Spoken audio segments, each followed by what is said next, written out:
سید صاحب، اگر ہم دیکھیں تو یہ وہ واحد میدان ہے جس میں مسلمان رہنما کام کر رہے ہیں، ڈاکٹر ذاکر نائک صاحب ہیں، یہ دیگر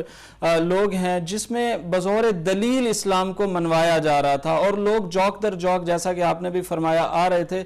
دیگر محاذ ہیں جن پر مسلمانوں کے بارے میں مختلف رائے قائم کر لی گئی، سیریا کا معاملہ، عراق کا معاملہ سارا، تو اب اس پر بھی قدغن لگانے کی کوشش نہیں کی جا رہی جو کہ دعوتی، آپ کیا سمجھتے ہیں کہ دعوتی میدان میں بھی مسلمانوں کو اس انداز سے پیش کیا جا رہا ہے؟ یہ دو واقعات،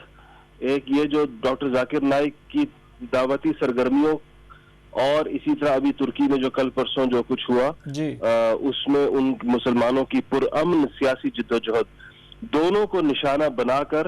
یہ پیغام دیا جا رہا ہے کہ جو مسلمان دلیل کی بات پر یقین رکھتے ہیں یا وہ مسلمان جو ووٹ کی طاقت پر یقین رکھتے ہیں، ان دونوں قسم کے مسلمان طبقات کو یہ پیغام اور دیا بھی جا رہا ہے اور ان کو انتہا پسندی کی طرف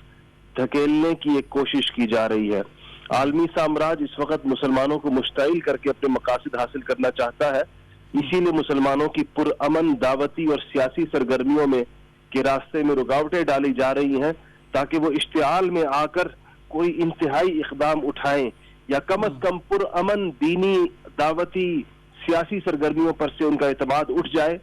اور وہ اس نتیجے پر پہنچے کہ دنیا میں جو کچھ کرنا ہوگا بزور بازو کرنا ہوگا۔ یہ وہ کوشش ہے اور یہ وہ محاذ ہے جس کی طرف مسلمانوں کو دھکیلا جا رہا ہے پوری دنیا میں۔ ہمیں چاہیے کہ ان سازشوں کو پہچانیں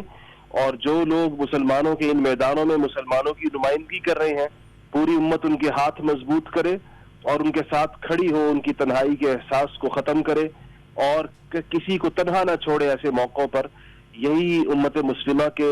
ہر جگہ کرنے کا کام ہے، حدود و ثغور سے بالا تر ہو کر، قومیتوں اور زبانوں اور رنگوں اور نسلوں سے اوپر اٹھ کر اس حوالے سے امت مسلمہ کو ایک اجتماعی کردار ادا کرنا چاہیے۔ اگر ان لمحات میں ہم نے کوئی غفلت برتی یا کسی سست روی سے یا مصلحت کوشی سے کام لیا تو ایک کے بعد ایک مسلمانوں کی محنتیں اور ان کی تحریکیں اور ان کی دعوتیں اور ان کا کام وہ اسی طرح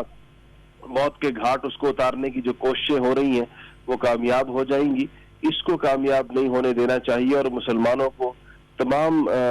فرنٹ سے اپنے ان کاموں کا دفاع کرنا چاہیے۔ جی، بہت شکریہ ہم سے بات کرنے کے لیے، ٹائم دینے کے لیے، جناب مفتی سید عدنان کاکا خیل صاحب۔